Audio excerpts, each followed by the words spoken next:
You're all very welcome to this event run by TheJournal.ie, and it's with great pleasure that I can introduce our speakers today. But just first, I'd like to just mention that this event is part of the Good Information Project, and the initiative itself is to help the public acquire the critical skills to recognise good information and avoid bad information. So each month the project focuses on a different issue, and this month, the last month, which is the final topic, focuses on our place in Europe.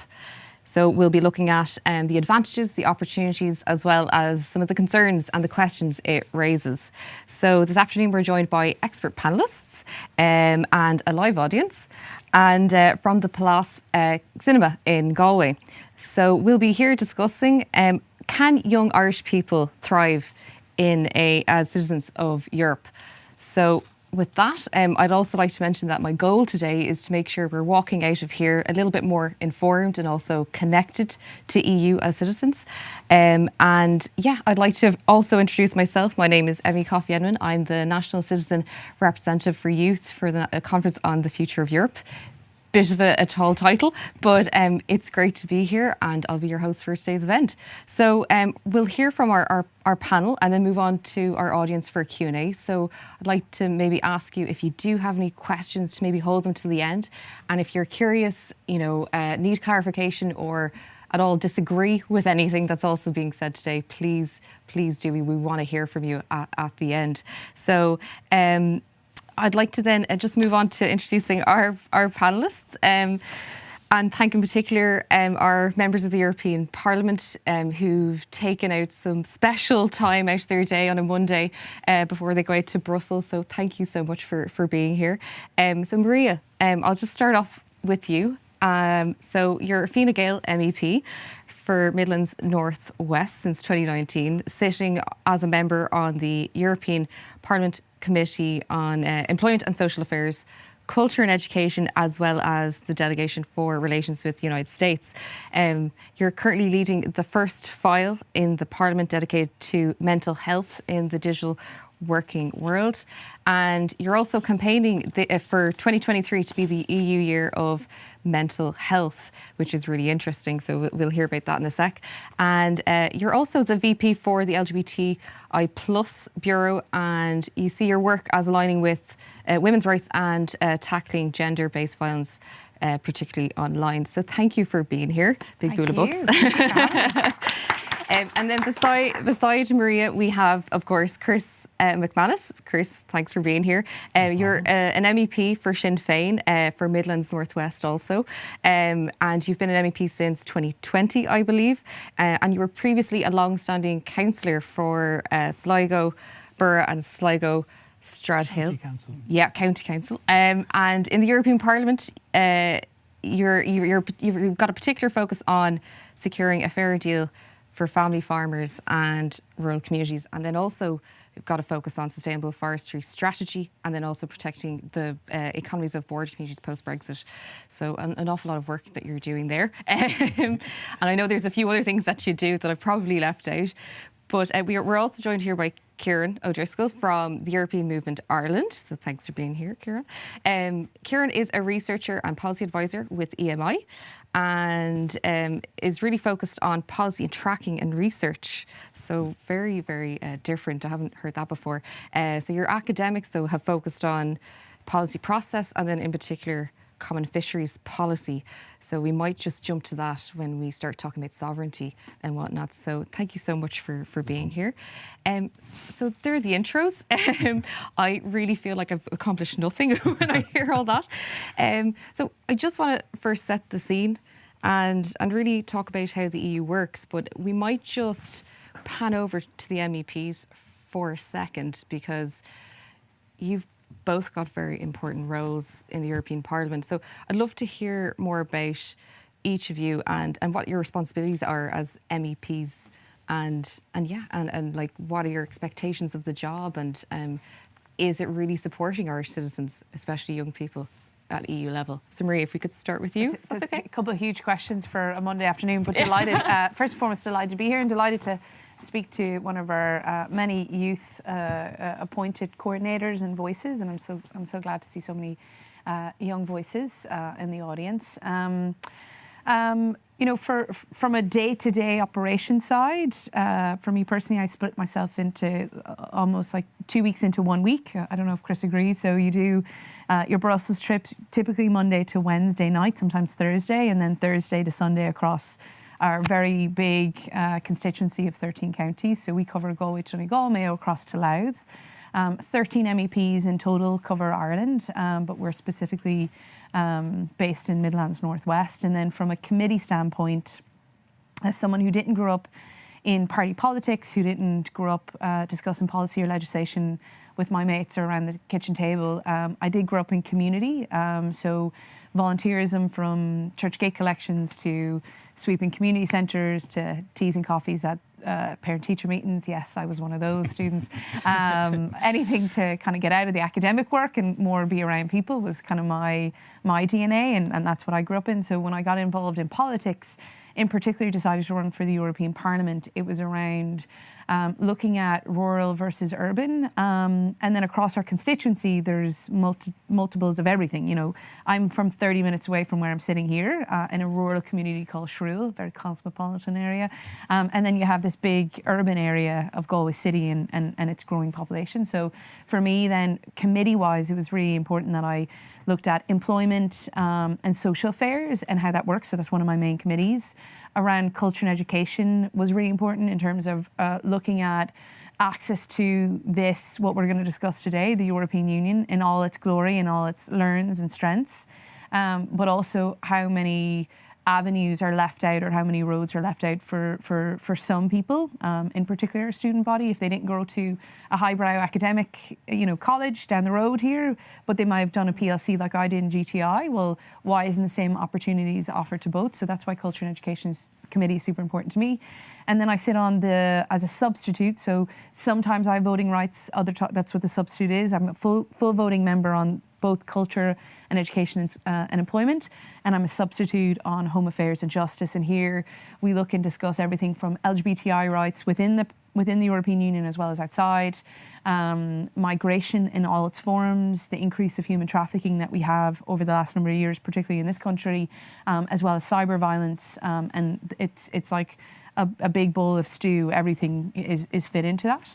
And then you mentioned very kindly Vice Chair of LGBTI, as well as 2 mental health organisations that we have. And then you sit on certain delegations to countries, so USA as well as Africa is mine. So in the course of the week, there's times where you could cover all of those, right, Chris? And there's some where it might just be a main focus. So come the ending of this, I'll be back on committee listening an ear and then making my way out there. So I hope I covered kind of everything. It's kind of hard to fit it into one point. Absolutely. Pretty incredible. How'd you follow that, Chris? Well, and I need to put a little bit of context, because you said at the outset that I started in 2020. So Yeah. Maria chose to run the election. I'm very much an accidental MEP. Literally what happened was, after the general election in 2020, our MEP got elected, or our Sinn Féin MEP, Matt Carty, got elected to the Dáil. And I became an MEP the very first week of the pandemic. So I literally flew out to Brussels on a Monday, signed in and became an MEP on a Tuesday. On a Wednesday, we got an email from the Parliament President saying, go home. And on Thursday, I flew home. So like for the first 6 months of an MEP, I had really no sense of it at all. And even now, only because we're beginning to reopen again, you're getting a feel for the proper rhythm of the role as an MEP. And you try and do what you can, where you can, but it's only now. And really, we've a kind of a 4-week cycle. The first week, and if you take it from the ground up, and to me, probably the most important level is we have a constituency week, which is where we come back and obviously engage with constituents throughout the constituency, or groups, or whoever wants to meet us. And it is, as Maria says, it's 13 counties in size, which makes it quite cumbersome. And we're quite unique in comparison to other EU states, because most MEPs are elected on a list system, which you find, and we say, oh, and I'm going back because I have to go travelling around the constituency, they look at you kind of a bit like you're a little bit strange, because they don't do it. Their party picks them. So like if you're in the CDU, in Germany, and they get 20 MEPs elected. It's the first 20 on the list.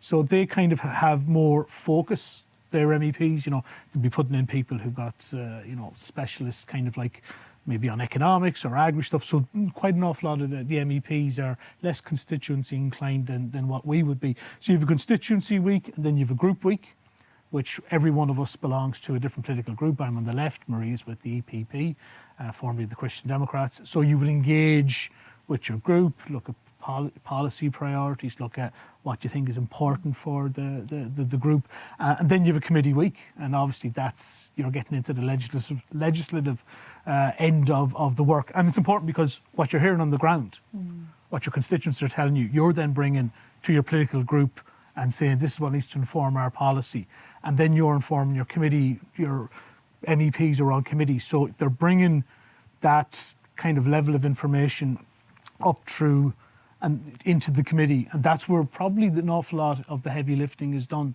because quite often what comes at us in the final week, the Strasbourg week, the crazy week, and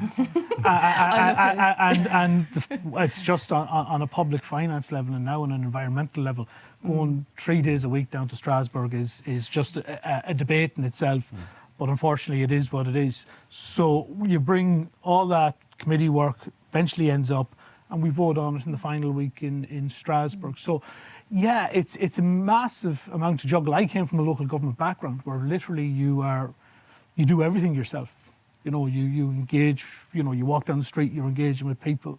You write your own wee press release. You draft your own motions. You do all that council work. You're literally your own little wee organisational unit, and then you go to this whole different construct. For me, was quite a culture shock. Yeah, but it's enjoyable. There are some days where you really feel you don't know if you're making headway, and there are other days then when you really see something. You see, you have when you're a councillor that immediacy of doing something for somebody. And then you don't have that in Europe, but you have the realisation you're helping craft policy for nearly 500 million people. So that in itself makes you feel you're doing something positive when you see something that you're pushing eventually comes in front of plenary and hopefully gets voted on. But no 2 days are the same. And as Maria says, you become an expert in Skyscanner. How to get from A to B. So we should really be coming to MEPs for any of our you want to know where the best bathroom is in any airport in Europe, or where to fill your water bottle? You're probably looking at the best two experts here. It's absolutely. It's intense. Yeah, it's very intense. But just on that though, so you make a really good point about having to travel back and forth all the time. That's an awful lot to do for a representative of Irish people at the EU. Do you ever find that there's ever a disconnect, or it's less impactful because you're travelling so much? Do you hope for a restructure of how MEPs engage with Europe and then back to Ireland again? How you feel. We were just chatting before this kicked off. It's just, the learns that we have that we all have from the pandemic is the fact that I would love to have more dedicated green weeks, so that it allow you to be in the constituency physically on a clean week. If that could increase, that's even better again. And using the world of technology to have that to have that connector in. I mean, ultimately, our role in what we were elected or appointed to do was to sit and represent the voices of Midlands, North West and Europe. So I in Brussels in particular, in Strasbourg, so I appreciate that we physically have to be there. But there's ways that we can use technology, just like everybody here studies and works or has the option to work remotely. I wish we had that feasibility. If you're an MEP in Germany or France, you're only a train ride down the road. You're a couple of hours. For the likes of me and Maria, for us to get back home, is 8 or 9 hours. It's effectively a working day loss. And I'm not having a whinge about this. You try and maximise. We'd be in airports banging on laptops, or you're in the car, trying to make as many phone calls as you possibly can to utilise your time well. But if you take it from the sense that, that could possibly be 2 days travel in a week, it is not a good use of our time. And I think the Parliament during the pandemic, really quite quickly got its act together in terms of engaging that we could, do remote meetings and we could vote electronically from wherever you are. And I think the Parliament now is rolling back on that a bit, and they're saying that no, things have to be done in person. And I can understand it maybe in regards to things like voting and going to Strasbourg and voting on final legislation. But the technology's there now, and well, this is the thing. That's what I find very interesting. Is like, should we not be innovating with the times? Absolutely. And also, I think it's just as somebody who's been to the conference in Europe, it's a big place, and it's very easy to get lost. And like, I can't imagine traveling over there every couple of weeks. Yeah. It's tough. To that point, though, too. I mean, and to the conversation we're having today. I mean, I would look at the nuts and bolts of today in the next couple of years in particular, but then when you look at 5-10 years time and we're looking at younger people and more, not just the political machines to get involved in politics, and to Chris's point, not just be elected based off a list system that we see other European countries do, then where is that work-life balance, and how do we make it a really attractive currency for people to come in and think of politics, be it as an advisor or a politician or a group advisor or what Ciaran does in terms of EMI and that connected piece. Then we have to use technology and we have to use policy and politics to make sure that in 5-10 years time that all the work that we're working on now is not lost, that younger people are not putting, or any person, I'm not trying to be an ageist here, but that people are not looking like I did in 2019 to say, hang on, armchair activism has to end, I have to get involved and do something to look at and end a certain issue. Then we need to make sure it's attractive to people to look at it as a career and not just as something that, well, if it was a little bit easier, well, life would probably be a little bit easier if we had a standard job and volunteered on the side, And Ciaran, so you're sitting on the periphery of all this action that's happening. I don't know if you travel as much as they do, but like, you've heard Maria and Chris talk about, the changes that have happened obviously through the pandemic and how they engage with citizens and at that parliamentary level. Historically, though, like the EU, like what does it mean to, well, not you specifically, but what should it mean to all of us, given, what you do? I suppose with the EU, it's often, and there's many strands to it, be it with kind of policy process or, in terms of different policies that kind of come up. I think it should try and, be as much as it can to whoever's listening in. So maybe you want to chime in about, data protection, or maybe it's about, fisheries policy, or it's maybe something else. So I think that's kind of where the EU sometimes falls down on, and is always, trying to communicate itself, and that's where EMI comes in. We're trying to always bring people kind of closer to Europe to kind of understand what it does, and coming here today actually fits in with that very easily. So that's kind of the main struggle that the EU sometimes does, is that it's what is it? And in my mind, it's kind of these arenas of where decisions are made, where Europeans come together and they find solutions to different things, and the European Parliament's the best idea, that where there's actual, you can watch in live to it. But at the same time, it's trying to, where does the policy, and as was brought up there, where does the policy meet the local? And some of us are about these big policy processes or big issues, and it's kind of like, well, what does this mean to me in my local area and stuff like that? And it's often lost, maybe with through communication, or maybe and it's often the case that success when it comes to maybe certain policy issues are nationalised, where it's the green jerseys put on, and then if the failures come on, then it's Europeanised, and that's unfortunate when you see many, particularly now over the last number of years, particularly with COVID, how the EU, the vaccine strategy, or the EU support for Ireland in terms of Brexit, and today being another day where Brexit will loom large in terms of the news. So there's good there, but coming from family background in West Cork with the fishing industry, the EU is not seen in a good. It's not so kind. No, it's not, and it's very negative, and it's kind of the EU seen there at its worst, where it's the bigger member states having more influence over the smaller guy, when in actual fact it's it's much more broader. It's that kind of that compromise, and sometimes the compromise, particularly with fisheries, isn't always in the best interests, particularly for somewhere like Ireland and its industry over the decades. So that's kind of where it is. It does a lot, but it's the communication. It's kind of what's the local bit that's mattering to me, because I think that's where people tune in, where it's like, this impacts me directly. So one of our I think most viewed events last year that we had online was in early March to do around the EU vaccine strategy, because people are like, when is this? I want this in my arm immediately. While normally you could talk about, Fit for 55, the environmental program from the European Commission, and like that sometimes is a little bit harder to get people engaged with that. So it's there's a lot to communicate, in other words. It's a lot to communicate, and that's there's a whole other process there with that, a whole other debate around that. And this kind of brings me into kind of the next section of today's event, which is really about the issues. And so we have a few to go through, but just if we talk about the youth's voice in the EU. Now, I'm 30, so I'm barely hanging on to you. I'm 35, I think I'm gone. There's a lot more younger people here, I can tell. But I was in Strasbourg in April, and this was for the conference on the future of Europe. And from your perspective, like we're at the tail end of that now, it's finished. Like, what was the input from young people, from your perspective? And was there enough of a voice there? Was it heard?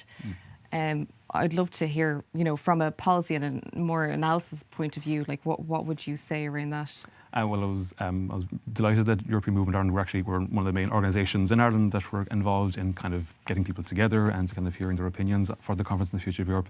And we did have individual panels to do with with the youth in Ireland.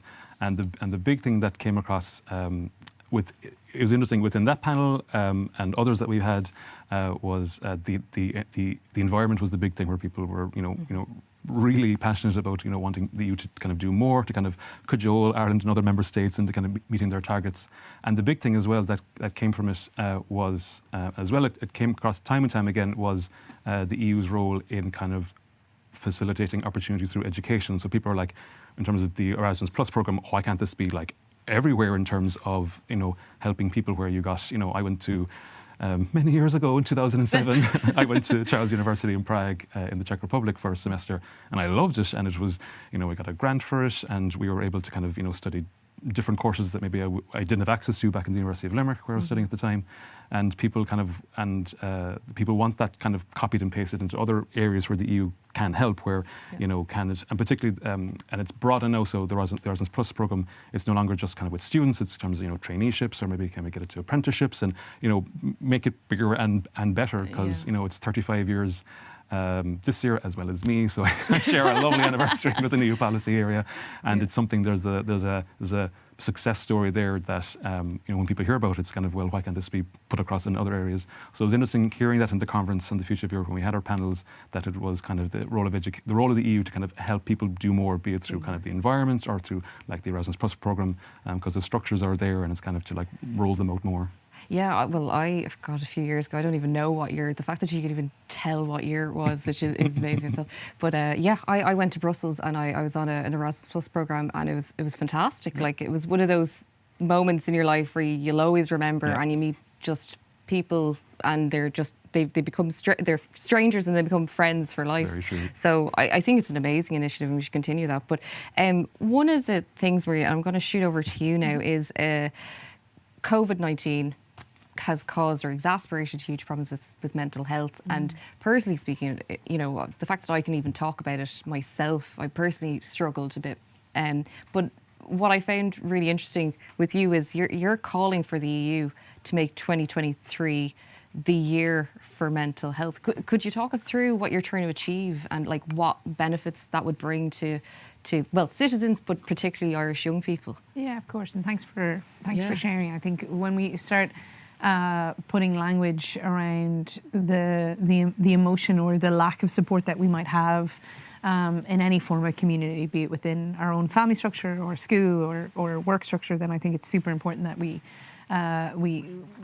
just talk about mental health and wellness. We all have it. We all have different strands of it. How it was explained to me by mental health professionals is, you'd have mental wellness, mental health and in all its forms, so mental ill health, and then you have the further extension of mental health. And at any point over the course of a day, even we could move through all three of them.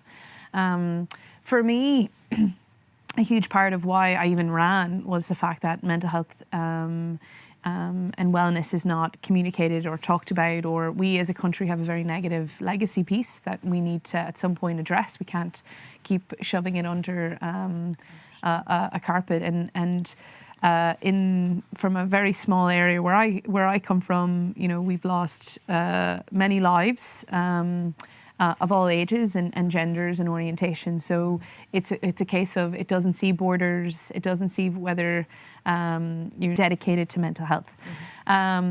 Land in first day of school in the European Parliament and get told, well, it's not seen as a competency of the European Union. I was like, well, that's not great.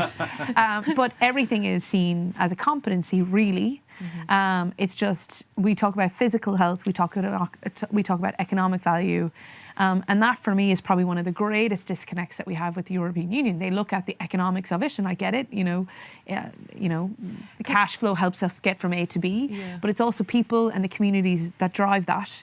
That in order to get that. So I look at the like of the Health and Safety Directive that came in a number of years ago, and that making sure slippery signs are out and that everybody's working X period of time and you're not overworking. But why can't we extend that beyond to also include mental health of a worker and an employer? And for me, in all its facets, looking at this EU year dedicated to mental health, it is making sure that our policies are cross-sectional. So everything that Chris is doing in Agri Committee, we all should be doing in employment, and it also should be across any type of committee that we have coming out. And this also goes for any of the relationships we have transnational in terms of the EU or in terms of the US or Africa or further afield. So again, as I said, cross-sectional. Unfortunately, not all EU years are attached to policy or funding. So when I call for an EU year, of course I'm asking for an empty checkbook that will help. Zeros. That will help. Yeah. But to be honest with you, I the more I'm learning about it on a daily basis, no X amount of pot of money is going to ensure that mental health is fixed. It helps. It helps that every young person or any person that's going to any third level has access to immediate support. That's a huge help. But I also think we need to look at education value too.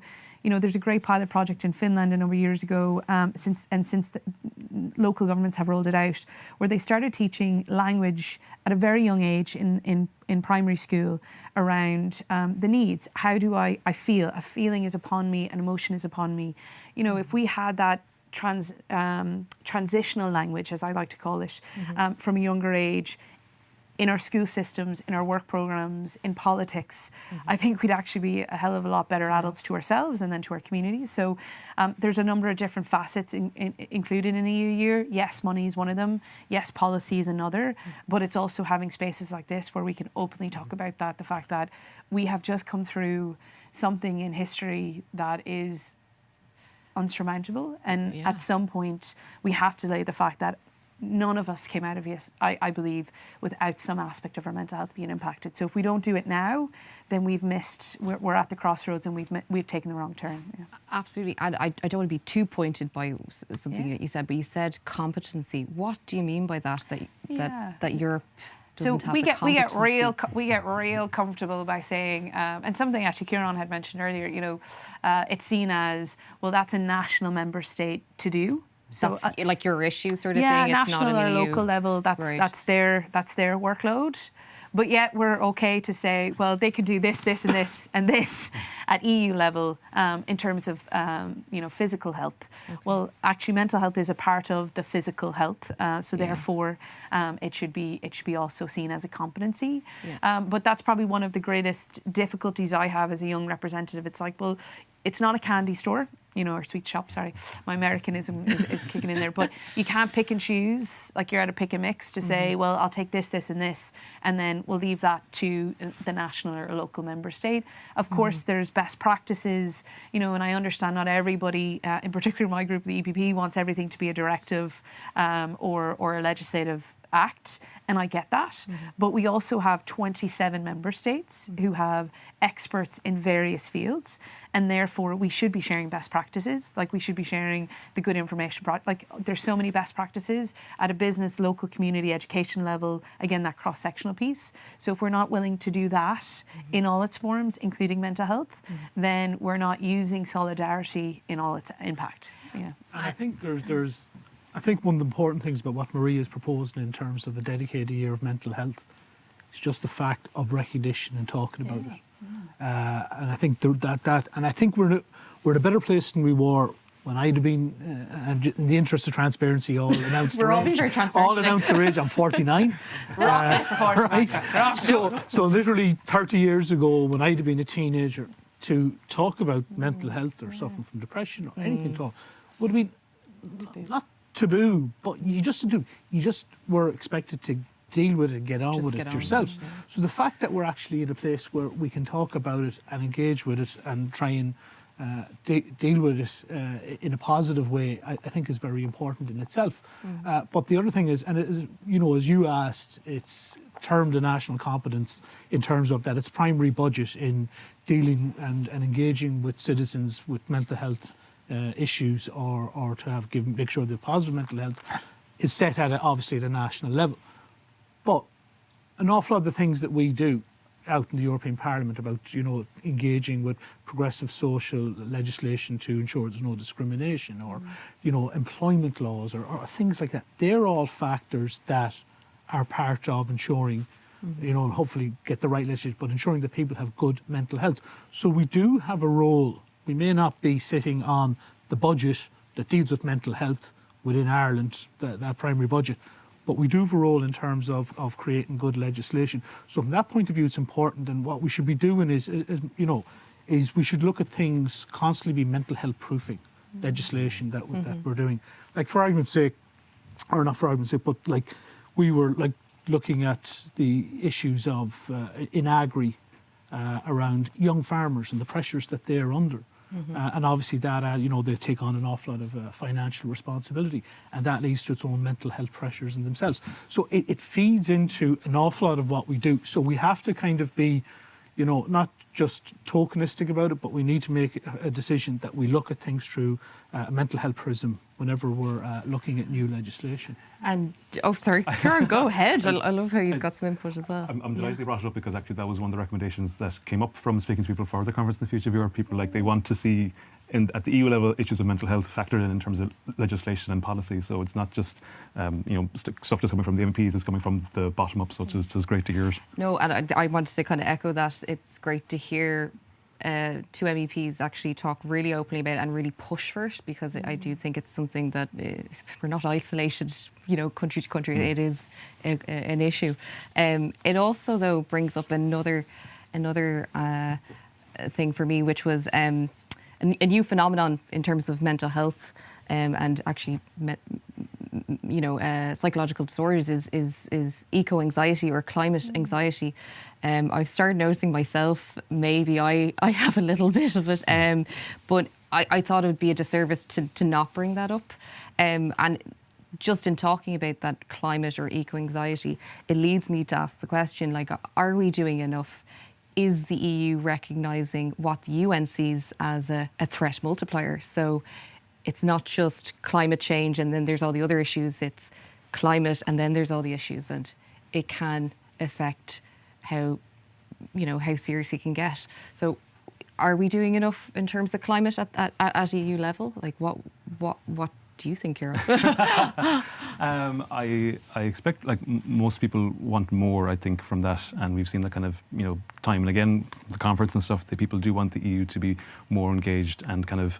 I remember even hearing from people, individuals on the different panels, where they want the EU to kind of set the finish line and to be kind of pushing member states to kind of get there, because they often see maybe that when it comes to kind of national level and the national and the local level, the environment kind of often slides, and there's that big worry now in terms of when you look at the cost of living crisis and everything else, that these people are more affected by the immediate things in terms of how much they have in their pocket at the end of the month, and often stuff with the environment gets kind of pushed down like that in terms of crises. So I think for most people, they want the EU to kind of do more to kind of set the targets and then push the member states together to be the enforcer of those kind of rules. But do you think targets is really going to do the job, though?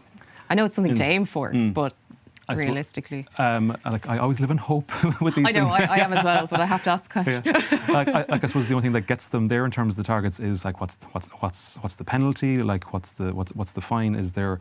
And this is where the Journal and others in the media are there to be keeping checks and balances on member states in terms of is Ireland brought to the Court of Justice of the EU and there is a daily fine put on because we missed some target for some piece of legislation, which people often forget in terms of how legislation is made in the EU. It involves officials from the European Commission. It involves Irish and other MEPs, and then Irish officials and politicians in the Council of the EU making it. So these are things which Ireland has signed up to in terms of they've helped with the debate and the policy process formation. So I think when they're brought to, like, say, in front of the Court of Justice and everything else, that those kind of fines and penalties are high enough that, like, national media organisations take note and kind of highlight, well, Ireland isn't fulfilling its obligations here, and that does spur people, and that's where civil society comes in and everything else with that. And Maria, like, what are your thoughts? I think as an MEP? I think there's so much going on in terms of both individual, some company-wide, some community-wide, and then from a European perspective, some countries really kicking ass, and then there's others that are not. And it would be a disservice to me as a young voter as well as a young representative to say, we've got everything sorted, don't worry about it. That's not the case. There's certainly more cross-sectional work we could do. There's certainly more urgency that needs to happen. And I think there's a lot more individual learns that we can also be making too. I think there's certain industry that needs to also look at and become climate friendly. And I don't know if Chris shares the point, as a West of Ireland representative and someone from a small farm background, I think the narrative that is there that it's farmers' fault and farmers need to fix it is absolute SHIT. And excuse my front say, sorry, the Journal. This is where my mic will suddenly disappear. But I think how we fix that is through more forums like this, and then as public representatives, and then with our community, that we actually start righting some of the wrongs that have been pointed.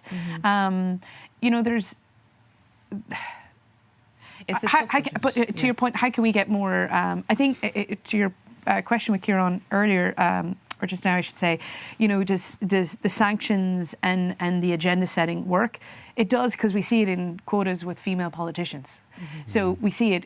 None of us want to participate in it, as in we don't want to comfortably say, well, that needs to be set in order for us to really step up. But if it works, then we got to try it. We see sanctions with Russia right now. Are they working at the speed we want them to? No, but you have to set them in order for us to move forth and bring people with us. For me, the urgency and the emergency that was declared both for climate as well as biodiversity needs to move at a faster pace. How we get there, though, is through investing in entrepreneurial and innovations that are going to do that. Offshore wind for sure, but we're not going to build stuff tomorrow either. So we need to make sure, when I talk about climate and biodiversity, I also have to understand, I'm a bit of a pragmatist, I guess, or a true centrist. If we're going to get to B, we have to get A to B comfortably and move people with us. And that doesn't happen overnight, unfortunately, but we need to still move, and we need to make sure in a year's time we haven't left half of Europe or half of Ireland across just because they didn't have the financial security to do that. That's where we as public reps, I feel, needs to step up. Well, like when I was in Strasbourg, I was in the plenary for climate, and I'm going to be very frank with you, I was kind of left aghast because the IPCC report came out. We've 30 months on the clock to radically reduce carbon emissions.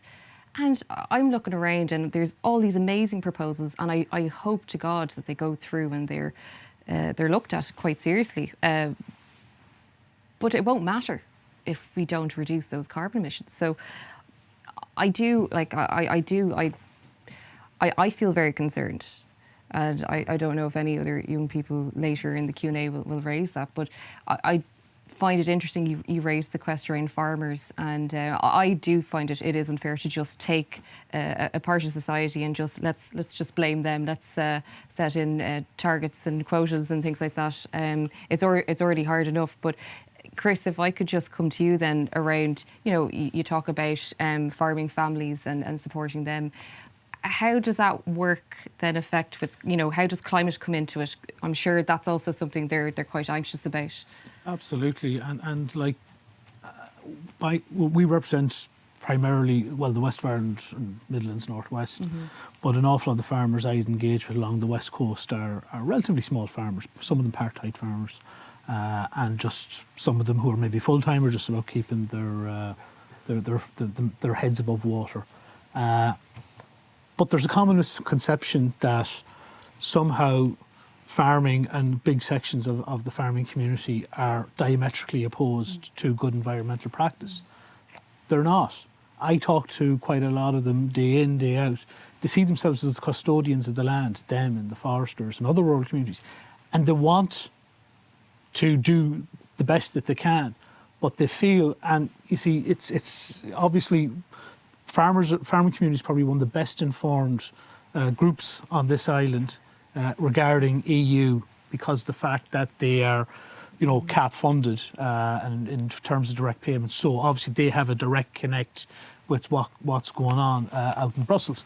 But they've seen cap funding reduced from the early 80s of about 2/3 of the whole EU budget down to around now just around 1/3 or just over slightly 1/3. So, and they feel then that they're being asked to do more for less at times. And that's the problem, you see, is we have to find that balance of ensuring that, we're making it as realistically amenable for them, that they can go out and do what they want, that they need to do in terms of, go out, work the land, protect the environment, but that we're not overburdening them with whole piles of targets, form filling, this, that, and the other is the kind of thing you would hear about. And that's a balance. It's also a balance for us out in Parliament. Last week should have been a really good week for environmental, engaging with environmental legislation. Some of the stuff around Fit for 55, which is about climate neutrality by 2050 and reducing emissions by 55% come 2030. Some of it didn't get passed, and it's because things. And I'm not going to start making political points on this, right? It didn't get passed. A number of groups were unhappy with quite a lot of amendments. They felt watered down the legislation, so it's got pushed back to committee, which means, again, we're delaying much needed legislation. As you said, we have to get this in place as fast as possible and as quickly as possible. And for example, I was talking to a young person at the weekend, and they were saying, I was explaining to them I was coming down here, and they're saying, what's going to be us? And I says, I would assume climate change. And they said, raise the issue of the taxonomy. Now, I have to go out to vote, and I don't know if you vote on that. It's a committee tomorrow, in taxonomy. And this is where the Commission, and this is where it gets frustrating. The EU Commission have come back and said that gas and nuclear should be defined as clean energy. And that's despite their own experts telling them that it's not. And we have to vote on that. Now, the Parliament probably, by a substantial majority, are not in agreement with that.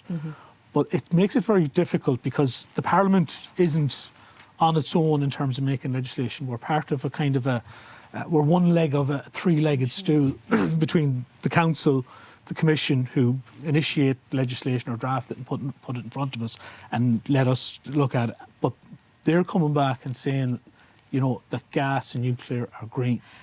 And that is quite frustrating. Well, just on that point, Chris, it would be the biggest case of greenwashing I've ever seen, where we look at companies and then the EU itself decides to greenwash, is incredible. And can I just say then, as Irish MEPs, are you talking to Maria McGuinness about this? Well, I raised it with her at a committee meeting, and whatever the advice that she's receiving is telling her to keep articulating that. Now, the Parliament is not going to support that position, I don't think. It's become before the Envy and the Econ Committee over the next number of days, as I said, and it'll probably be, when it goes back to Strasbourg, it'll be, kicked to touch. But again, you are just, it's like banging your head against a wall at times. This now has to go back all the way around full legislative circle again, and to that extent, it's. And how long would that take then, once you've gone through those stages and you're back? To cut in there, just from I'm still trying to figure out in terms of the transition fuel. How I said earlier, how do we get from A to B? Yeah. And there's not, wind farms aren't built tomorrow. So, in terms of either nuclear or hydrogen, how that plays out, I don't know how the plenary. Or actually, I don't know how it will come out of committee because I don't sit on either, but we follow. Commissioner MacManus, and we'll give her correct title there, is speaking, and I know working with a lot of delegations, French MEPs across the country want one part, Germans in particular want another, smaller member states like Austria then plays its part, Finland will also come in. So it's not just Irish with an Irish commissioner, it's an EU 27 bloc in that sense. And the offerings in terms of transitions are not coming for other than hydrogen and nuclear simply because we have some countries have the capabilities of it. I mean, if we're going to talk about greenwashing, we probably should have had these conversations 20, 30 years ago, and we didn't, and that's a letdown to everybody in this room or everybody watching, but we need to figure out a way again to get from A to B and do that in the most cleanest, most energy efficient, while also making sure companies and big manufacturers are moving as quickly as they can to get to the fact where we are carbon neutral and climate safe and biodiversity safe. And the reason the taxonomy is important is because it guides public and private investment.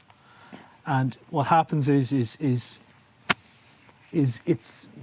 certain member states have their own interests. So you will find that French MEPs from across the political spectrum, not all of them, but quite a sizable number in comparison to other countries where you might be able to kind of say across the political spectrum and have an idea of how people would view certain matters such as greenwashing, as you said, Emmy.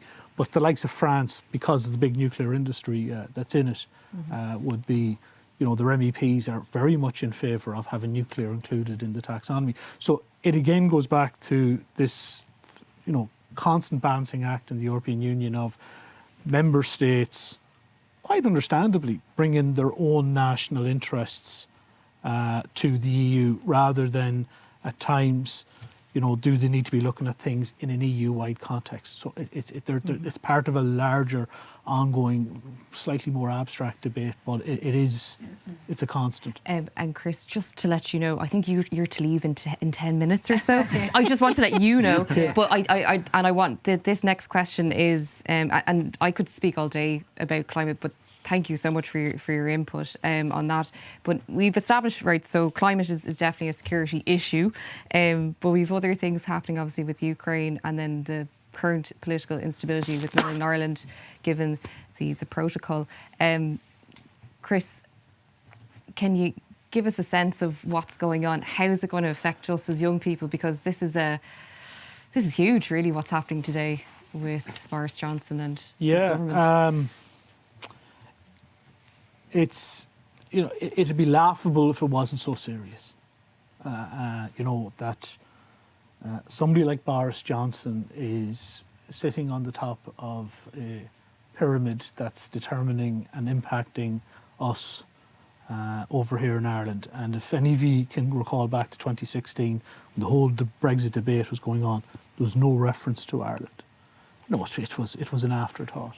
And as has been historically an ongoing event, Ireland becomes collateral damage sometimes historically for British interests, but very much so now for Tory interests. And as I said, the legislation is being published this afternoon.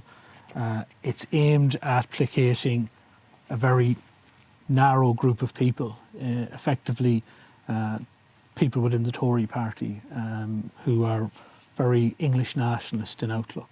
And their concern is about their own political futures, you know. The first and most important thing to say is the protocol is working. You know, the economic data supports that. The North and indeed parts of the South are booming at this time. And economic data shows that the North is far outstripping Britain in regards to economic growth. I think only London in Britain is the only area that was showing a positive economic growth. So the protocol is working. And the protocol, yes, it has kinks. Yes, there are some problems with it. But the protocol is the only mechanism possible to ensure that post-Brexit that we don't have a hard border on the island of Ireland. And I'm old enough to remember when there was a border, a hard border on the island of Ireland. Obviously, we're still partitioned. As an Irish Republican, I have a very specific viewpoint on that. I want to see my country united. But at this time, to ensure that the Good Friday Agreement remains safe and secure, the protocol is the only mechanism that's there in place. And it's been attacked, as I said, by the Tories, but also by the DUP. And the DUP have never supported the Good Friday Agreement. And they're now using the protocol, in my opinion, using the protocol as a proxy to attack the Good Friday Agreement. And as I said, the Good Friday Agreement, and anybody you talk to out in Europe, out in the European Parliament, the European Commission, any of the institutions, they get it. They recognise that the Good Friday Agreement, in their opinion, is sacrosanct, that it cannot be undermined in any way. So to that extent, what we're seeing now is, you know, who knows what the days and weeks ahead are going to bring to us. What's wrapped up in all this too is the Tory leadership competition. So the person who's engaging with Europe in terms of EU Commissioner Maroš Šefčovič is Liz Truss. And Liz Truss is somebody who has an eye on being the next Tory leader. And an awful lot of the permutations going on in her head in regards to those discussions around the protocol will be not about what's good for Ireland, they'll be very much about what's good that will get me the most number of MEPs to support me whenever a leadership contest comes along. And that's what we're dealing with. We're dealing with people who don't care about what happens on the island of Ireland. Their only care is about their own personal political ambitions and their own political safety come the next election.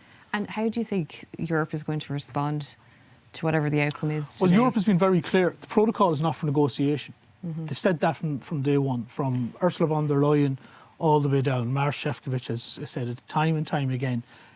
They have, he is the patience of a saint, Maroš Šefčovič, I have to say at this stage.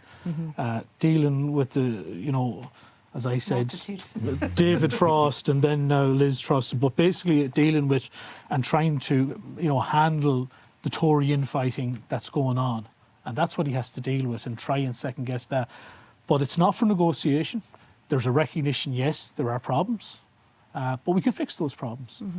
The EU Commission have bent over backwards without breaking the rules, but going really, really far, have bent over backwards to try and address these issues.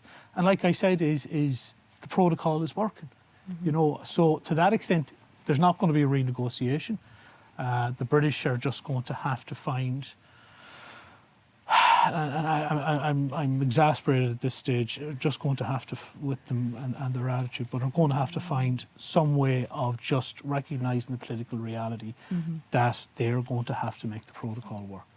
I'm sorry, Chris, I'll probably have to stop you there because we've to get to one key thing before then we go to Q&A and then you have to run. So I did want to just come across to Ciaran, and sorry, it's a huge day. I don't think maybe we all fully realise just yet, maybe until we get the news, but just from a very practical point of view, Ciaran, like, so you're coming from the European Movement Ireland, and as we look at the future of work for young people now, can you provide any like practical advice or tips about anybody trying to explore going over to EU institutions, and then maybe as MEPs, like, would you suggest running as an MEP in the future?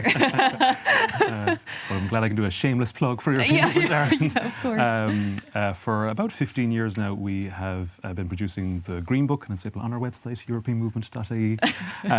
And it is wedged full of practical information about, what to do before you go, if you want to go to Brussels, in terms of lining up your CV or Europass, or checking out what are the stagiaire programmes that are available across the institutions and beyond, and then tips for when you get to Brussels or wherever else in terms of whenever the EU institutions are based. And then, of course, we give other advice then about moving up the career ladder, and of course it's aimed at young graduates, so that's the key focus of it, and it's very important, particularly as we're just talking about Brexit, in kind of the post-Brexit world, where our kind of Ireland's footprint in the institutions or within Europe in general is important. And I think the Department of Foreign Affairs highlighted, I think between now and maybe the middle of this decade, I think there's about maybe 60 odd people will be leaving the institutions because they're retiring and everything else, and that's an important cohort of people who kind of are there involved in the policy making process, can give insights and so on. And it's important for Ireland to maintain that footprint remains the same size or even grows, and so much so the Department of Foreign Affairs, they've launched a new kind of program to encourage people, and the best thing about it, there's like services and help to get people out there in terms of guidance and everything else, and that's one thing that we, European Movement Ireland, always try and do as well. We do outreach work. We had just, I believe last week, we had an online panel about kind of careers out in the EU, and so able on Spotify, where we also have a podcast there as well. So we try and reach people and inform people as much as we can about this, because it is important, and it's this thing that kind of most of these people are in the background, but they're kind of they're not front and centre, but they're important nonetheless to do. So the Green Book, if I can direct you to that. And we're going to come back to that. I do have a few questions for both of you, but just in just being sensitive to your time, it is 3 o'clock on the dot. Is there perhaps a question that anybody has for Chris? Now's your time to ask. If not, Before I get on my plane. Oh, sorry. We vote on the taxonomy. we do have a question. Yeah. Hi.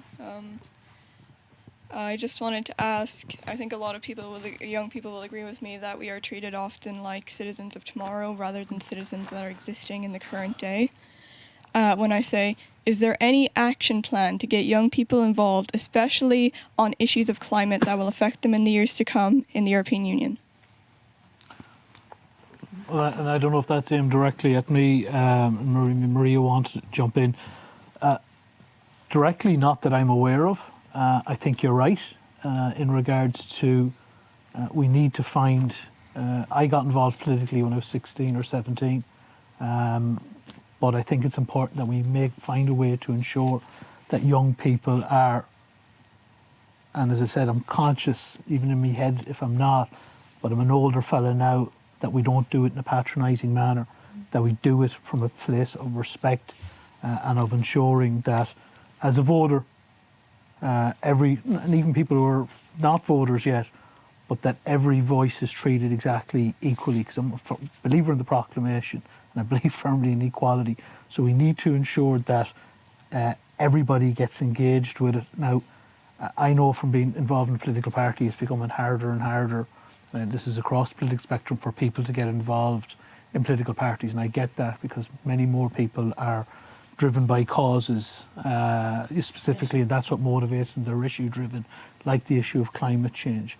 So people need to find the right place and platform for them to engage in that, but I'm not aware of there being any specific programme that is encouraging people. Now, obviously, as Ciaran said, the Conference on the Future of Europe engaged with young people in all 27 member states at varying levels. And I think the Conference on the Future of Europe is a good thing and should be a continual thing.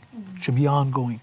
It shouldn't be just, we've done this for 12 months and we engage with people and we've heard all their ideas, and that's great stuff. We have them all in now in a big binder and we're going to implement them all. It should be a continuous thing because we do have that ongoing problem of the EU being disconnected. And while the Conference on the Future of Europe, as I said, I had, I'm not going to say issues with it, it was the fact that it tried to concertina a massive amount of stuff into a very short space of time. So I think that needs to be an ongoing process. But I do appeal appeal to all people, regardless. Become as politically aware as people can, and engage with people who are decision makers. Too often we see apathy. Too often we see people who are not going out to vote, and I get that. Sometimes people think politics is the same old. But the reality is it's people who are in that elected position that actually get to make real change. And that means we need to feel that external pressure from groups, from individuals, telling us this is what we want done. This is what we need you to do if we're going to have a tomorrow. Because, as I said, your voice should be now, not in terms of, as you said, in regards to being a voter of tomorrow. It's a here and now is what we're talking about. Just if you don't mind, and I think you shared earlier you're part of Corla. Am I right? Okay. So Lergus is a great avenue in terms of events that they have linked into Conference on the Future of Europe, as well as this EU Year of Youth that we're in now. And further, to Chris's point, further extension of that is needed. We are also 2 years away from local and European elections, and hopefully a little bit longer to a general. And it's a two-way relationship. I think, and I can only give a personal lived experience. I was sitting in an armchair and I was getting so bloody frustrated that I'm like, this certain, and to Chris's point, issues like mental health, like equality, like LGBTQI rights, like the impact of young female farmers in particular that I have a keen interest in, that I realised, like, well, hang on a second, where are they meeting me? Well, it's actually, where am I meeting them in order for actually them to hear my voice and hear my vote? And I realised through the likes of Women for Election or Northwest 50/50 that there is amazing avenues to learn about politics in all its forms, figure out, to Chris's point, where my issues and where my politics could be and wants to be. And then, I think, again, to Chris's point, it's not becoming just about a political party. I think it's becoming very much like individuals, and who do you align with or who do you want to push in order to hear their voices more? Do you want to be a candidate, or to Ciaran's green book? The green book. Thank you. Oh my God, I got so nervous there for a second that I got it wrong. There are so many opportunities to feed into politics. So where do you want and how do you want to access that? But it is a two-way street. You have 2 years, be it as a candidate or feeding and supporting a candidate on various issues. Forums like this, how many friends that you can bring. I'm going to tell you this, and this is the hard truth, and this is something that my team and I fight with all the time. If I could do youth events all day, every day, I would be there. Unfortunately, at some point though, like all political representatives across the political floor, you're going to have to start looking, right, well, where are people going to return on votes, and where am I going to see most interaction? And this is where young people fall short. And this is where also we fall short in providing podiums. So again, as I say, that two-way street. So we need to make sure there's so many people registered to vote. If they're not registered to vote, what can we do listening to you? Voices of today, not tomorrow. Voices of today tell us, right, we need 1, 2 and 3 events held so that we can collect as many and get as many involved in the political landscape. And when I talk to schools, be it through the Blue Schools programme or the European Ambassador Schools programme, I'm not going in talking about Fine Gael or the EPP. I'm talking about what it is, social issues, political issues, environmental issues, and so on and so forth, that we need to have this conversation about in order to impact policy, impact change for today, not necessarily, well, it'll feed into tomorrow, but we need to hear today. But it has to be that two-way street. And I get so frustrated when I hear, well, they didn't come to me. Right, I get that. But it's hard to start the first date, but we got to start it. So we got to be in the same space in order for that to happen. And really open to any ideas or suggestions that you have. And I'll make sure it's not just fed into me, but it's also fed into, I know Chris has to run, but it's fed into all Irish representatives. But it is that two-way relationship. One thing I can say is a lot of this stuff is very lacking on social media awareness. That's something that's really big that needs to change. I think if you feed into, yeah. Oh my God, sorry. We just want to make sure. The kind of relationship that older people and younger people can have through social media to create awareness on events and different issues because the way the two generations are using it at the moment is so disjointed and disconnected that it rarely ever crosses over. Yeah. And that's a problem for Corla as well, because we have problems finding people, we have problems retaining people, Yeah. whereas, you know, if you had a better social media presence, you'd be reaching more people. Yeah. I'm not saying that you have a that bad hurts. one, by the way. Sorry. It's My team. I was like, God, I got one extra follower today. I feel great, but she's just after knocking me off my pedestal. No, I kid. I kid. No, but to your point, there's so many platforms, and I'm not gonna lie. I have a love-hate relationship with finding people to support me or have engagement with on the likes of Twitter or Instagram or Facebook, because it's gone so negative. And then sometimes as a public rep, I'm like, oh my God, like, am I doing everything wrong? Like, how do I break through that social dimension? So that's why I'm so delighted interface forums like this are happening more and more post-COVID. I do think, though, if I was a 17-year-old about to turn 18 and looking at voting and going online, you're not going to see always the truth in 280 characters of a tweet. And unfortunately, critical thought and thinking process, that's why, again, this forum is super important, but it is becoming less and less. And then as consumers, we want everything in 3 seconds. But as a centrist, pragmatist, trying to be a progressive MEP, I'm like, I can't get everything into 280 words of a tweet, or just on a 10-second reel, I should say, on Instagram. And that's why then I say about that two-way relationship. But I do hear you. Like, we have to provide as much info, factual info, and then just make sure people are coming to us who are looking at various forms for critical mass thought than just 1 or 2 people who are telling you, you know, this. I mean, we got to beat the algorithm somehow.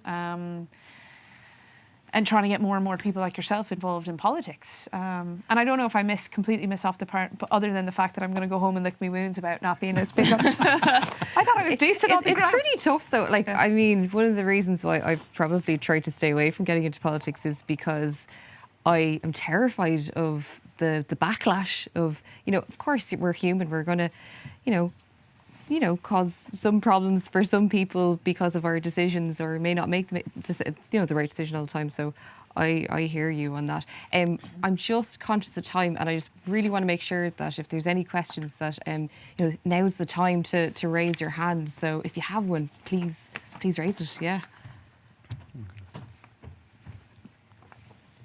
In terms of Ireland's representation in the EU, what are they doing to push awareness towards climate change and housing and employment? Great. Thank you. What's your first name? Sarah. Sarah. From a housing perspective, it's seen as that comfortable state of national competency. However, we're having a housing crisis across Europe, so more and more forums are coming and conversations are coming to the fore. You see a lot of, in terms of climate, in some ways, housing, and you said employment too, right? Employment.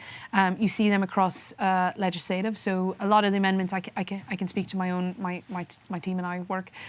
So when it comes to our employment and social affairs committee, any amendment that we have, it's around equal access. It's around fair access to all that you shared. It's making sure those who have or are returning to work from mental illness or lack of equity and equality, that they have access to.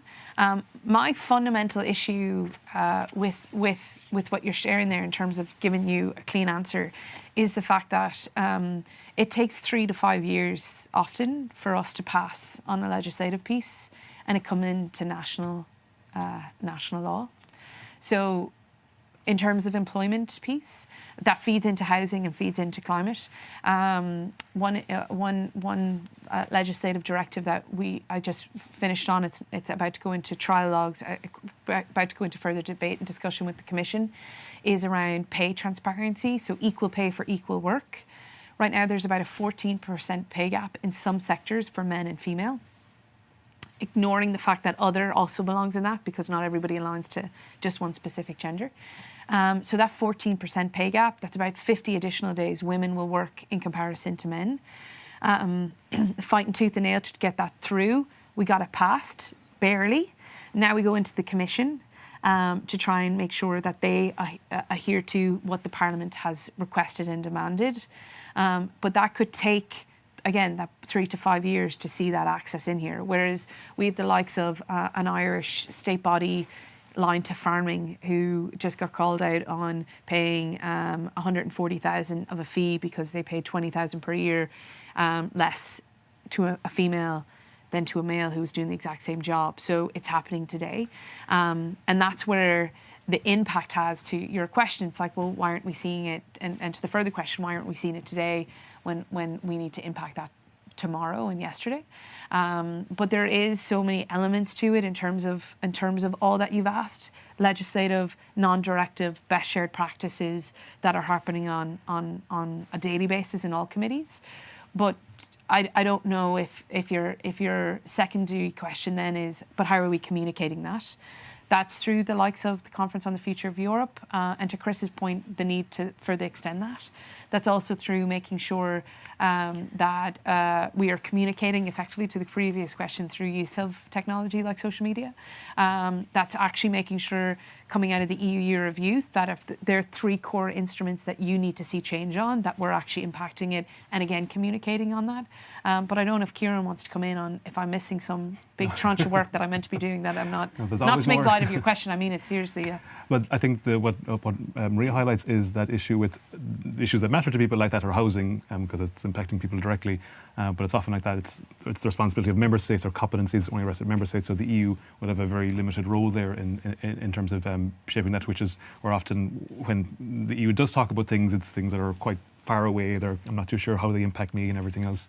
But what we did see in the conference is that particularly one of the kind of key things we saw was that people want the EU to kind of share best practices between member states. Now everyone's the same, and housing was something that did come up because they want to know, well, what's happening in the likes of Austria or maybe in Spain or somewhere else.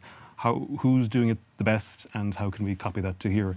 So that's what people would like the EU to do more of, and everything else. There was one actually point just to highlight from the previous question around, how are young people getting involved in the EU? And I can maybe do another shameless plug for. Yeah, we've only a few more minutes, so just keep your questions. We'll come to them. But if you want to give your plug. Yeah, it's on Thursday. We're hosting an event in Dublin City Hall with the European Youth Forum and the Committee of the Regions, who are putting together a EU chart on youth. And the main aim is to kind of where can young people's voices be directly inputted into the policy process with the EU. So it's happening on Thursday. More information on EuropeanMovement.ie. It's happening this Thursday. Noel will love you. Yeah. That's the CEO of European Movement. I'm not too sure about that at the moment. Well, typically your events are quite remote, though, aren't they? We do a lot that are online, but I'm not too sure if this at the moment if it's online or if it's hybrid. We'll try and make sure we can share something along those lines for you. But I noticed there were a few questions. Do you want to ask a question? Is there a mic that we can? Here, do you want me to get over? Yeah. Thank you. Well done, Josh. My name is Scott, and I actually attend Presentation College, Headford, same as Maria. Well, she attended that. And I first of all wanted to say that, Maria was at an event called Hello Headford recently, and I was there also, and I thought it was really good to see an MEP interacting with their local community and circling back to where they come from and trying to communicate with the people that make up their communities. And I just wanted to make the point that I like to see people actually moving away from social media and really trying to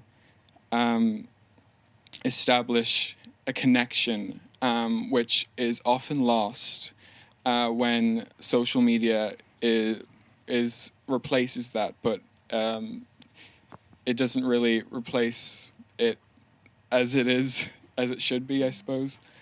But yeah, that was just the point I wanted to make, and I wanted to ask. So basically, in New Zealand, they are implementing this. In the process of implementing something that not just sees money as I suppose a form of currency, but they see nature as currency, and they see quality of life as currency. And you had pointed out earlier, Maria, that like when you brought up mental health to the European Union, they only really saw it as like people with better mental health work better, so therefore more money.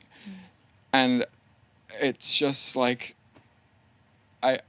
is there any sort of movement towards evaluating things beyond money, that money is only one aspect of the richness of the European Union?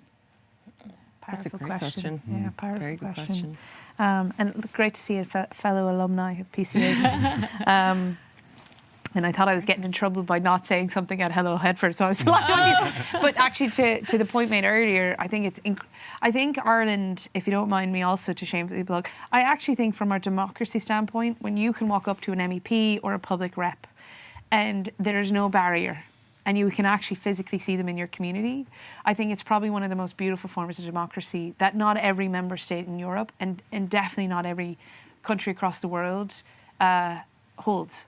And I would hate to see us come to be a list system like other member states, which I can't ever see that happening, because the Irish representative and the Irish community, I can't see wanting that. They want to see us buying the local newspaper in the local store and making sure we're outside the square in Headford talking to our alumni of our secondary school. That's what's so beautiful and the rich about democracy, particularly in this country. That's a profound question in terms of your second one. But I actually think coming out of COVID, I think we are now in an employees market where a lot of the currency is being understood that we want a work-life balance. We want something that is, we can go and we can contribute, but we're also not needing 2 days to rest from the job that we've just spent 5 days or more working on. And it shouldn't be a vicious cycle. And I think what's great about where we're coming from now, it's not millennials being selfish and not wanting to work. It's actually they see what generations before them had to sacrifice. And at some point, mental health has become too much of a sacrifice. I don't know the end goal or a clean answer to your question, other than the fact that I think we're living in it now where employees or employers are the generations like yourselves that are coming up that are seeing the value of a person coming in fulfilled to work, but also enjoying themselves in their hard labour outside of work, and that we do not work to live, we are living to work, if I got that right. But I don't think we are there tomorrow, but I do think we're currently in that transition period.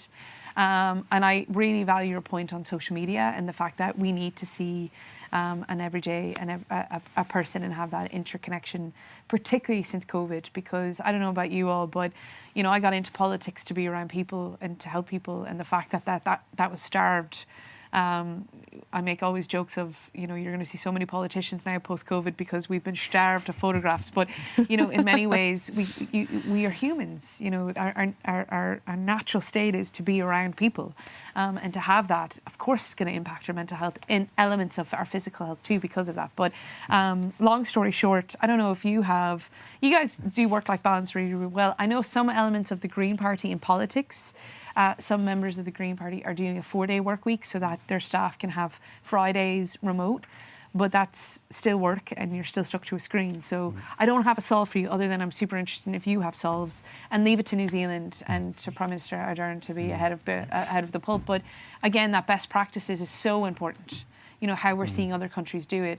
I know Spain is doing we're about to perhaps look at a pilot project of a 4-day work week to give staff, you know, in teams the 3 days, but a lot of the power is in the employee now, demanding that they want X amount. And I think that's a powerful movement that the turns are already in motion, which I'm really excited to see what comes from that.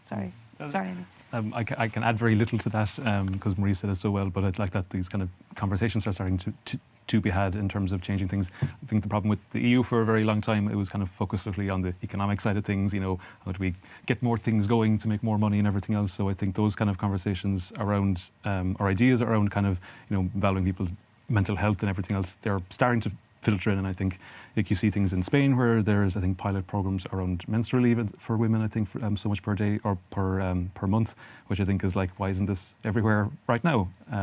So I think I would like to think we would like to get there, but hopefully like that with the environment or whatever else sooner rather than later. Can I actually ask you a question, if that's okay?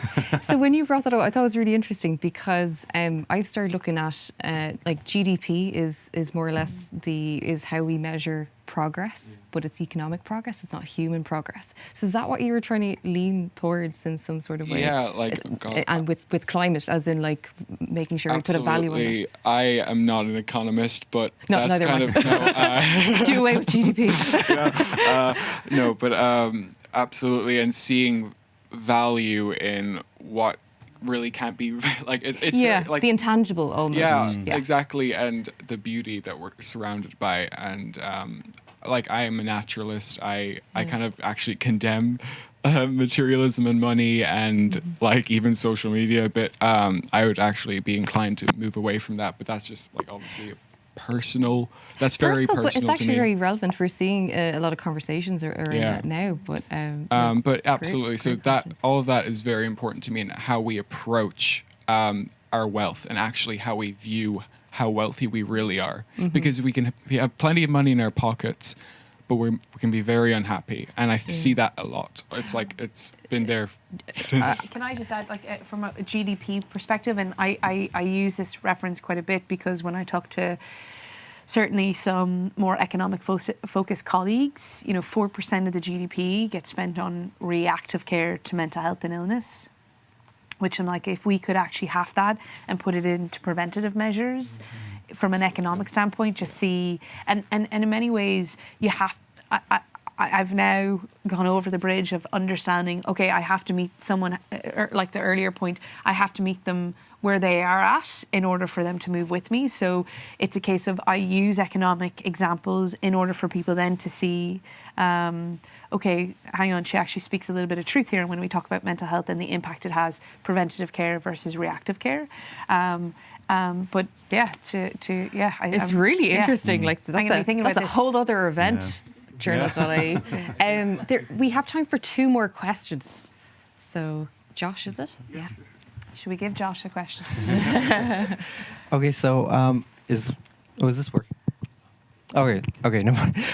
But yeah, one thing that I want to bring up is like, I don't know, from my perspective anyway, across all levels of politics, like local, national, EU, there seems to be like a correlation between engagement in politics and like socioeconomic status and stuff. Like even like a result from the Brexit vote was like places like London, clearly they felt a greater value from the EU, and like less affluent areas did not.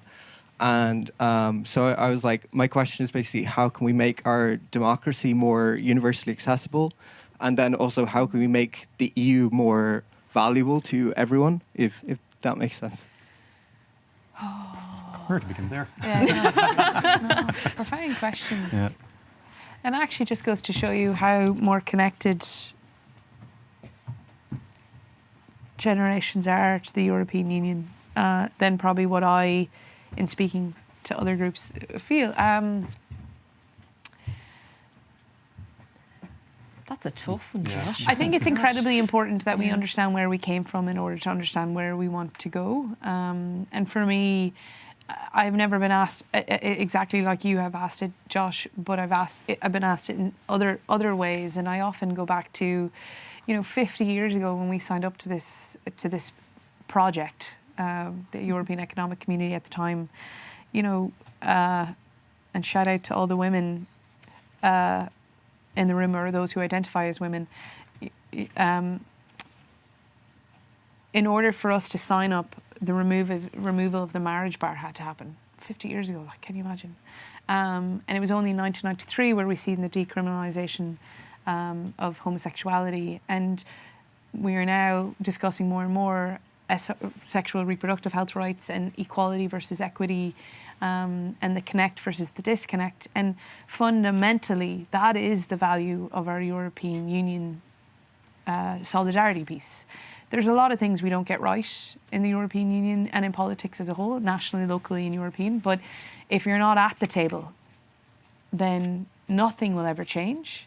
And it's actually tomorrow's or the further day or the next generations that are going to have to clean up the mess that we should have cleaned up. Hence the reason why we're in this this greater struggle in terms of our climate and our biodiversity. But the value in the European Union is often really difficult because you only see it when things are being removed from you.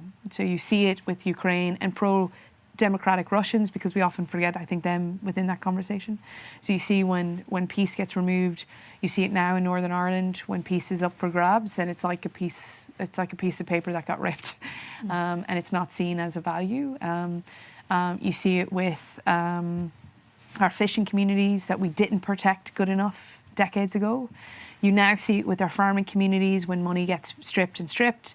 And then you have countries now, third countries, like the United Kingdom, who gets to play ping pong with something that we should be valuing all day, every day. And unfortunately, equality is hard fought and quickly lost, and that's where we are right now. And the value that we place on the European Union, to Ciaran's point earlier, is a good day is when the Irish government says, we got this. And then on a bad day, it's like, well, Europe took this away from us. And for too long, that's been happening. And this is where we ultimately lead. We have it where countries like Hungary and Poland are now doing the exact same narrative that the United Kingdom started playing a couple of years ago.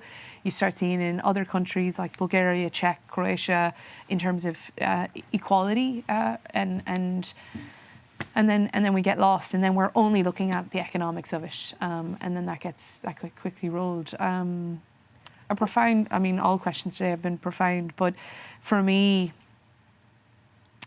I've spoken to a woman who was a day away from leaving her job because she got married from Donegal, and her boss told her, don't hand in your papers for another 48 hours because something's happening in the European Economic Community.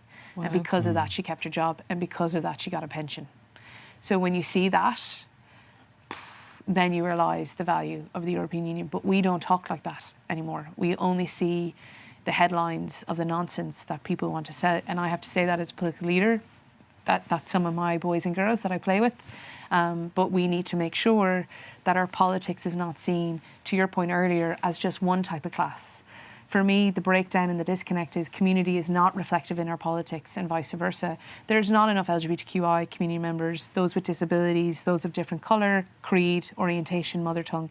There's not enough of that in politics, and that's where the further disconnect. And in order to change that, we got to meet in the middle. We got to have a little dance, and we got to make sure people are coming and not leaving it to others to decide what we might look like, because you end up with male, pale and stale.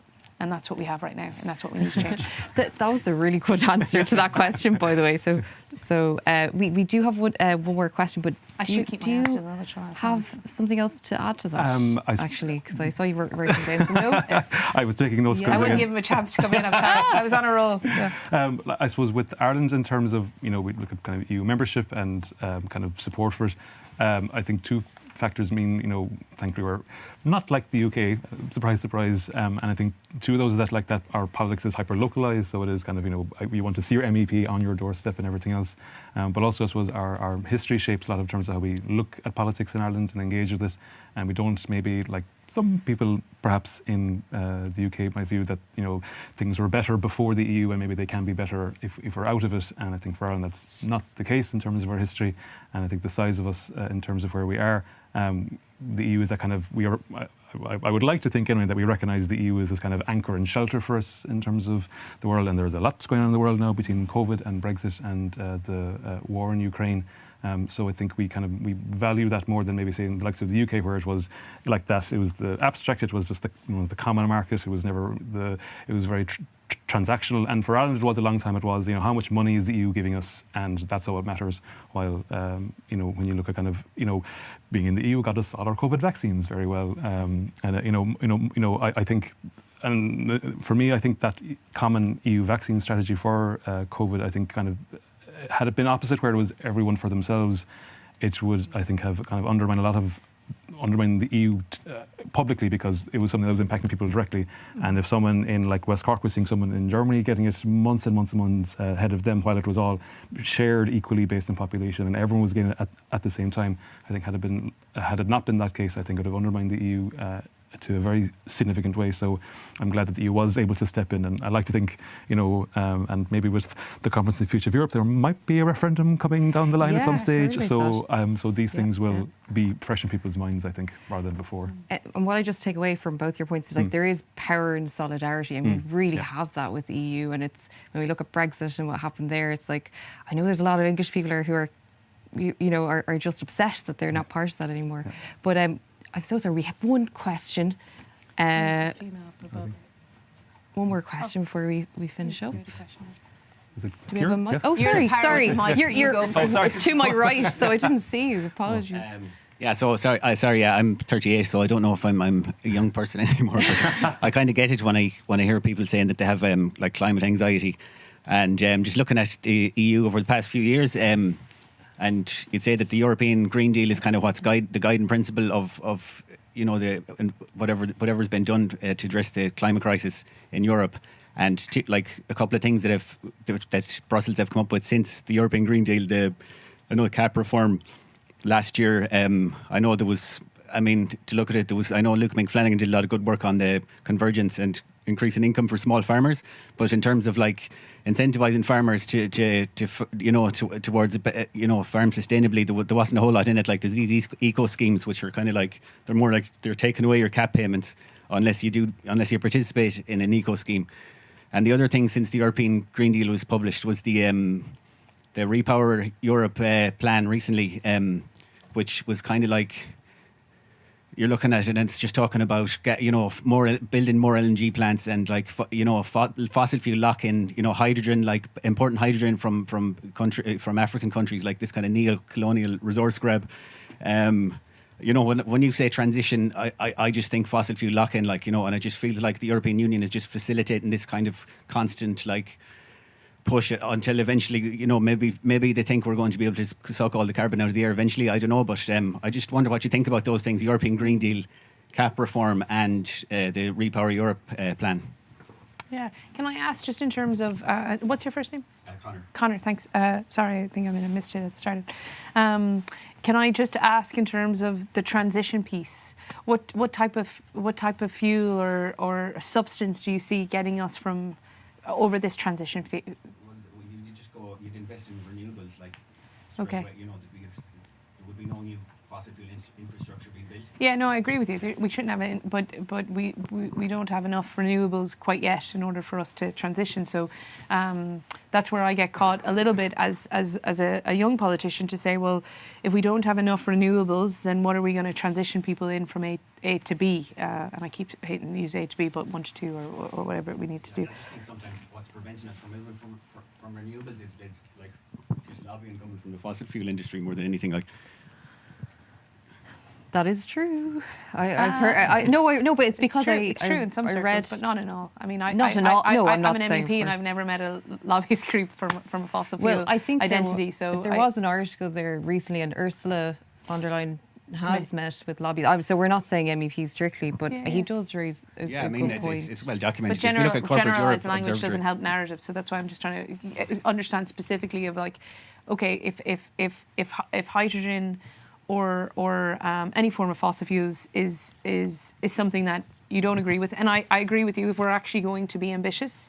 Not actually if we need to be ambitious, and we don't have renewables in place in order for us to get to the point we need to get to, then we need some form of something in order to substance to get us from across the line. In terms of eco schemes, I actually I didn't think we were ambitious enough in eco schemes.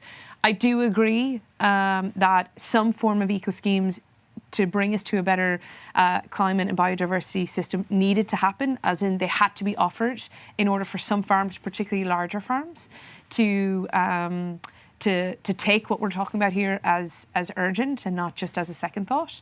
But for me, I would have loved to see more investment and research done on hemp farming, which I don't think we're actually, Midlands Northwest is a prime position for hemp farming, and actually would facilitate a complete other industry in terms of our building sector, and down to a face cream or a CBD oil. And I think you see it in Pennsylvania, large farms being grown of hemp farming, and we're a perfect climate for it. But I would have loved to see more research and innovation for other pilot projects in the eco-scheme system. I also would like to see more eco-schemes driven towards women in farming, because they got lost in the shuffle.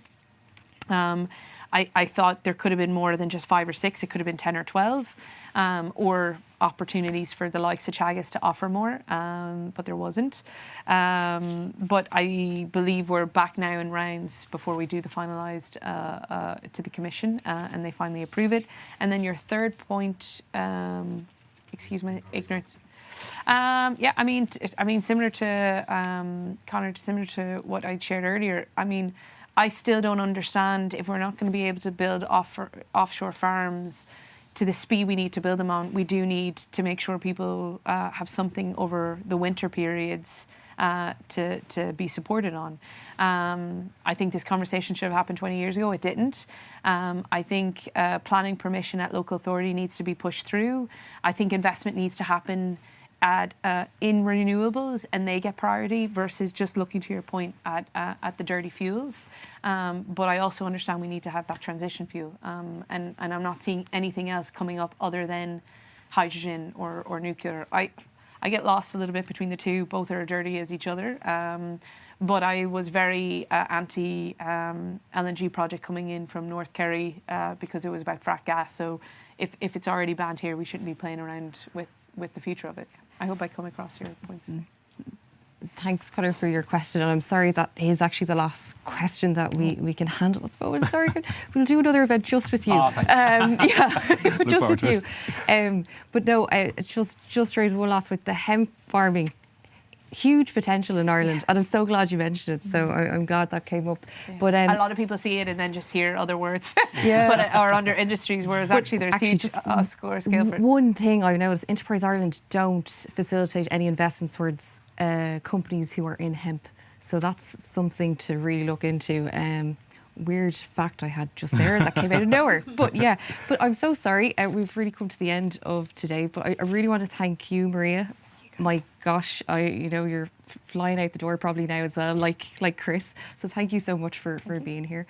And Ciaran, thank you for coming all the way out west. No problem. For all your insights and advice as well. No problem. All the EMI plugs there. Yes. And I'd just like to thank you as well, the audience, because it's a Monday and we're in a cinema. So it's quite dark here during the day. But thank you so much for your questions. And I hope you're on the social media now, asking more questions, tagging everybody here. And then I think the other thing is to say is please check out the Good Information Project on TheJournal.ie, and you can email the team at goodinformation@TheJournal.ie.